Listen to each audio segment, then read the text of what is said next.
Semua, pada kesempatan kali ini, kami dari kelompok 8 ingin memaparkan suatu materi mengenai konsep diri, hubungan antara konsep diri dengan harga diri, hubungan antara konsep diri dengan perilaku, serta hubungan antara konsep diri dengan prestasi belajar.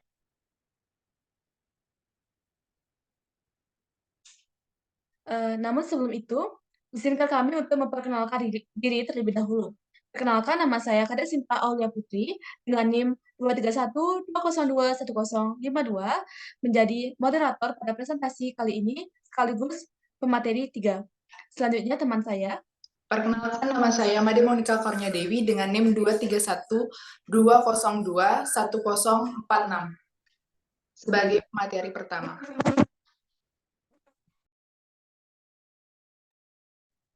Perkenalkan, nama saya Putu Cia Putri dengan NIM 23120210048 sebagai pemateri kedua.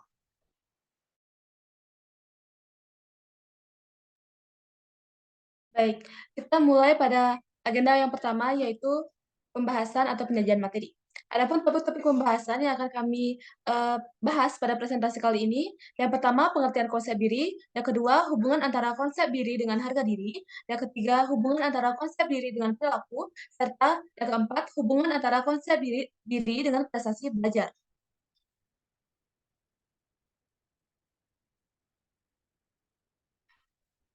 Nah, sebelum kami mulai untuk memaparkan materinya lebih lanjut, saya ingin bertanya kepada kalian semua. Apakah teman-teman pernah merasa atau pernah melabeli diri kalian itu sebagai orang yang cantik, ganteng, jelek, pintar, atau bodoh? Pernah tidak? Nah, pasti pernah bukan? Itulah yang dinamakan dengan konsep diri. Untuk mengetahui lebih lanjut mengenai apa itu konsep diri, akan dijelaskan secara mendalam oleh rekan saya kepada pemateri 1. Waktu dan tempat saya persilakan. Baik, terima kasih moderator atas kesempatan yang telah diberikan kepada saya. Jadi di sini saya akan memaparkan materi mengenai pengertian dari konsep diri. Secara umum, konsep diri dapat diartikan sebagai cara seorang individu memandang dirinya sendiri berdasarkan perasaan, keyakinan, dan nilai-nilai yang berhubungan dengan individu itu sendiri. Nilai-nilai ini didasari oleh evaluasi pribadi berdasarkan sudut pandang diri sendiri.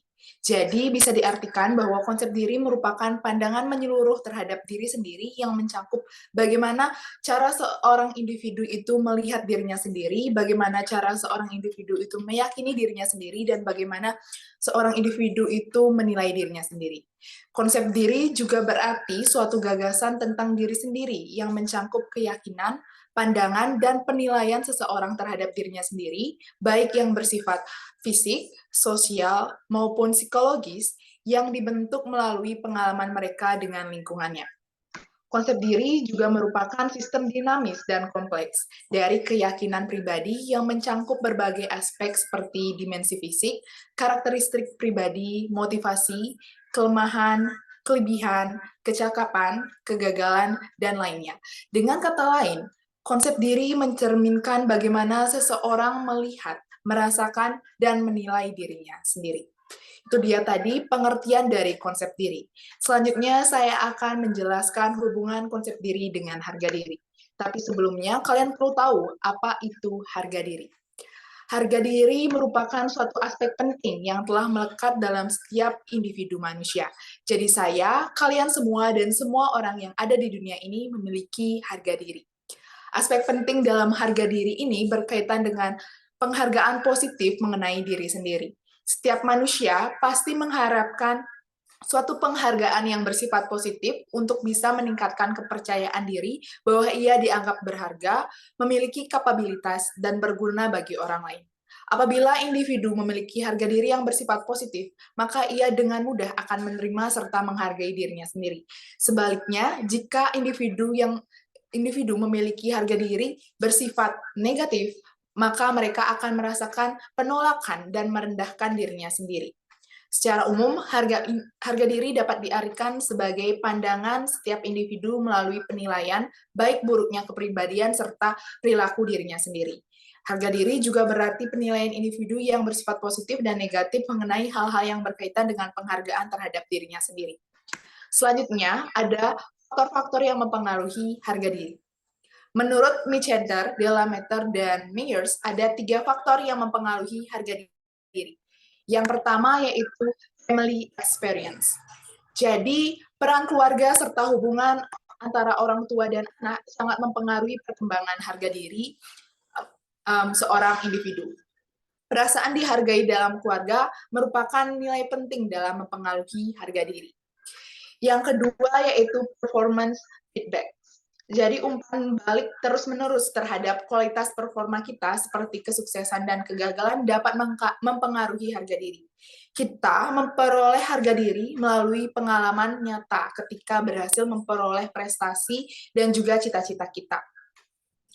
Yang ketiga yaitu social comparison.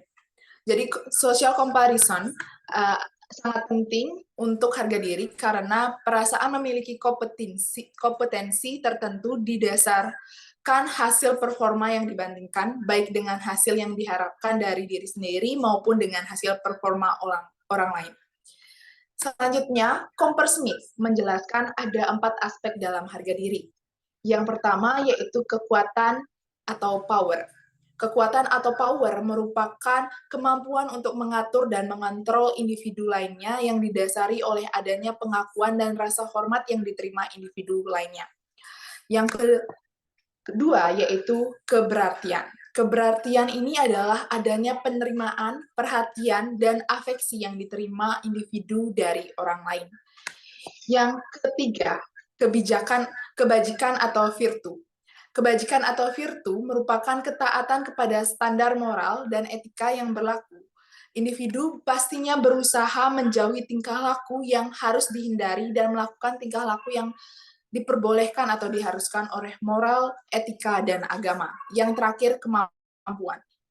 Setiap individu pastinya akan menunjukkan kemampuan yang terbaik dalam meraih tujuan untuk memenuhi tuntutan prestasi. Itu dia penjelasan dari saya. Waktu dan tempat saya kembalikan kepada moderator. Baik, itu adalah pemaparan materi mengenai pengertian konsep diri, pengertian harga diri, faktor-faktor yang memengaruhi harga diri, serta aspek-aspek dalam harga diri. Untuk materi selanjutnya akan kembali dipaparkan oleh rekan saya. Kepada pemateri kedua, waktu dan tempat saya persilakan. Baik, terima kasih moderator atas kesempatan dan waktunya. Di sini saya akan menjelaskan bagaimana hubungan konsep diri dengan harga diri. Jadi Stewart dan Sandin menyatakan bahwa harga diri terkait erat dengan konsep diri. Hubungan antara keduanya bersifat lurus. Seperti yang dijelaskan sebelumnya, konsep diri adalah pandangan individu terhadap dirinya sendiri mencakup penilaian pribadi terhadap kemampuan, karakter, penampilan, dan peran dalam kehidupan. Hal ini mencerminkan persepsi individu terhadap diri mereka, termasuk bagaimana mereka menilai kelebihan, kelemahan, serta peran mereka dalam interaksi sosial dan lingkungan. Pandangan individu terhadap dirinya ini bisa berbentuk positif atau negatif. Misalnya dalam contoh, seorang pekerja yang memiliki konsep diri yang negatif. Seseorang ini melihat dirinya dengan pandangan yang penuh kekurangan dan hanya fokus kepada kelemahannya. Individu ini selalu merasa tidak kompeten dalam pekerjaannya, bahkan jika ada bukti prestasi yang menunjukkan sebaliknya. Konsep diri negatif yang dimiliki individu ini membuat harga diri individu tersebut rendah, membuat individu tersebut merasa rendah diri dan tidak berharga. Oleh karena itu, dapat disimpulkan bahwa hubungan antara konsep diri dan harga diri ini saling berbanding lurus. Semakin positif harga diri suatu individu, maka semakin positif pula konsep diri individu tersebut. Sementara semakin negatif harga diri suatu individu, maka semakin negatif pula konsep diri individu tersebut. Baik, berikutnya saya akan menjelaskan hubungan antara konsep diri dengan perilaku. Konsep diri memainkan peran krusial dalam membentuk perilaku individu, di mana pandangan diri seseorang tercermin dalam tindakan dan sikap keseluruhan. Konsep diri yang negatif terkait dengan ketidakpercayaan diri akan mencerminkan dalam perilaku yang merendahkan diri. Sebaliknya, konsep diri positif memotivasi perilaku yang mencerminkan keyakinan diri dan tekad. Konsep diri ini memiliki 3 peran utama menurut Falker tahun 1974, seperti yang dijelaskan oleh Demista 2009. Yang pertama, konsep diri berperan sebagai pemelihara konsistensi batin individu. Konsep diri berfungsi sebagai pemelihara konsistensi batin individu, menjaga keselarasan antara pandangan dan keyakinan terhadap diri sendiri. Inkonsistensi dalam pikiran atau pandangan dapat menimbulkan ketegangan psikologis. Untuk mengatasi hal ini, individu cenderung melakukan perubahan dalam perilaku atau menyesuaikan pandangan diri mereka agar sesuai dengan norma lingkungan. Dengan demikian, peran pemelihara konsistensi konsep diri membuka wawasan tentang upaya individu untuk menjaga kesejajaran antara pandangan dan realitas sekitar. Yang kedua, konsep diri berperan sebagai penafsir pengalaman individu. Konsep diri menjadi penafsir utama pengalaman individu, memandu cara mereka menginterpretasikan peristiwa hidup. Pandangan dan sikap terhadap diri sendiri memengaruhi cara individu memberikan arti pada berbagai pengalaman. Pandangan diri yang berbeda dapat menghasilkan interpretasi yang berbeda terhadap suatu pengalaman, menjadikan peran konsep diri krusial dalam membentuk cara individu menafsirkan dan merespon berbagai peristiwa dalam hidup mereka. Yang ketiga, konsep diri berperan sebagai seperangkat harapan individu. Konsep diri berperan sebagai penentu harapan individu, menjadi inti dari konsep diri. Bagaimana individu melihat diri mereka memengaruhi harapan terhadap perilaku mereka. Sebagai contoh, seorang siswa yang merasa tidak mampu dalam ujian mungkin memiliki ekspektasi rendah terhadap hasilnya, mencerminkan keyakinan negatif tentang kemampuannya. Harapan yang rendah ini dapat berdampak pada motivasi untuk meraih prestasi tinggi, menunjukkan betapa pentingnya konsep diri dalam mematok harapan individu terhadap pencapaian. Itu dia penjelasan materi yang saya sampaikan. Waktu dan kesempatan saya berikan kepada moderator. Terima kasih. Baik, itu merupakan pemaparan materi mengenai hubungan antara konsep diri dengan harga diri beserta konsep diri dengan perilaku. Untuk materi selanjutnya akan dijelaskan oleh saya sendiri. Jadi saya akan menjelaskan materi hubungan antara konsep diri dengan prestasi belajar peserta didik. Nah, terdapat pendapat beberapa ahli yang mengartikan prestasi belajar secara harfiah. Misalnya menurut Masun dan Martaniyah dalam Hidayah tahun 2013. Prestasi belajar adalah hasil dari suatu proses pembelajaran yang bertujuan untuk menilai atau mengevaluasi sejauh mana siswa atau peserta didik mampu memahami atau menguasai materi yang telah diajarkan oleh para pengajarnya. Intinya adalah untuk mengevaluasi pemahaman dari peserta didik. Kemudian, menurut pendapat dari Jamarah tahun 1994, prestasi belajar itu diartikan sebagai bentuk perubahan perilaku yang berefek dari kegiatan pembelajaran. Nah, secara umum, prestasi belajar itu dinilai secara kuantitatif atau melibatkan angka-angka dalam proses pengumpulan datanya, yang kemudian akan diwujudkan melalui laporan hasil belajar siswa atau rapor. Menurut pandangan Slameto pada tahun 2003, terdapat dua faktor yang memengaruhi adanya prestasi belajar. Nah, faktor itu berasal dari dalam diri peserta didik yang biasa disebut dengan faktor internal, dan juga faktor yang berasal dari luar diri peserta didik atau faktor eksternal. Nah, faktor internal ini itu mencakup beberapa aspek seperti inteligensi atau daya tangkap yang cepat, kepribadian, motivasi belajar, minat dan bakat, sikap atau kondisi fisik, jenis kelamin, serta cara atau kebiasaan belajar. Sementara itu, faktor eksternal meliputi kondisi lingkungan rumah dan juga kondisi lingkungan sekolah. Nah, sejumlah ahli psikologi dan pendidikan itu memandang bahwa terjadi korelasi yang kuat antara konsep diri dengan prestasi belajar. Misalnya menurut pandangan dari Milor tahun 1972, serta menurut hasil penelitian dari Fink, Brookover, Stanner, and Putty pada tahun 1982, di mana para peserta didik yang memiliki nilai akademis yang tinggi, maka konsep dirinya pun juga dinilai akan positif. Sebaliknya, peserta didik yang berkonsep diri negatif, otomatis nilai akademisnya pun juga akan kurang.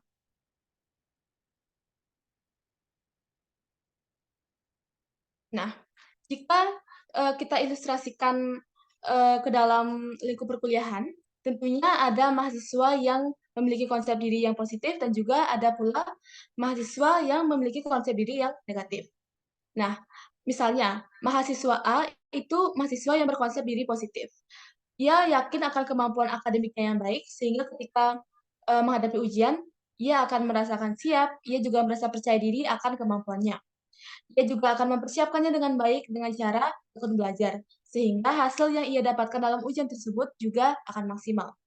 Sementara itu, mahasiswa B yang berkonsep diri berkonsep diri negatif, ia itu kurang yakin akan kemampuan dalam dirinya. Ia juga, kurang percaya diri bahwa dirinya itu, pintar.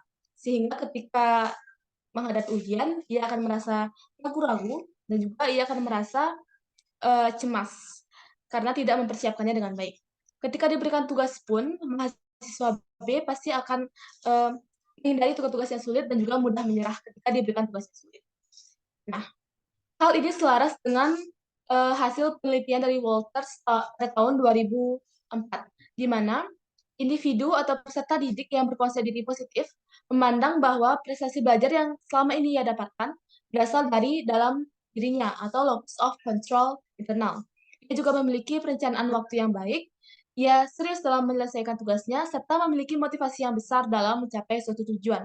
Sementara itu, individu yang berkonsep diri negatif atau peserta didik yang berkonsep diri negatif memandang bahwa prestasi belajar yang selama ini ia dapatkan berasal dari luar dirinya atau locus of control eksternal.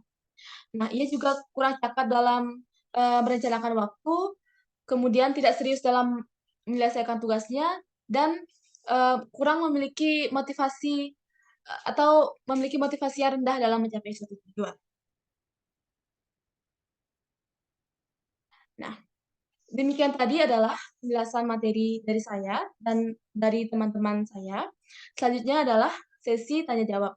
Jika kalian, teman-teman semua, memiliki pertanyaan, bisa dicantumkan di kolom komentar. Jika terdapat saran atau kritik, juga bisa dicantumkan di kolom komentar.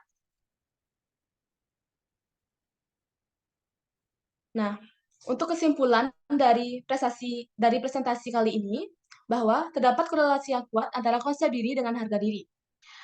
Nah, korelasi tersebut terletak pada harga diri yang tinggi itu didukung dengan konsep diri yang positif. Begitu pula sebaliknya. Konsep diri juga berdampak signifikan pada pembentukan perilaku individu dengan cara mempengaruhi kestabilan batin, interpretasi pengalaman, serta ekspektasi-ekspektasi pada diri sendiri. Lebih lanjut, konsep diri positif juga berimplikasi atau berdampak pada prestasi belajar yang baik. Karena peserta didik yang memiliki konsep diri positif, ia memiliki motivasi belajar yang tinggi dan juga memiliki penilaian yang positif pula terhadap dirinya sendiri.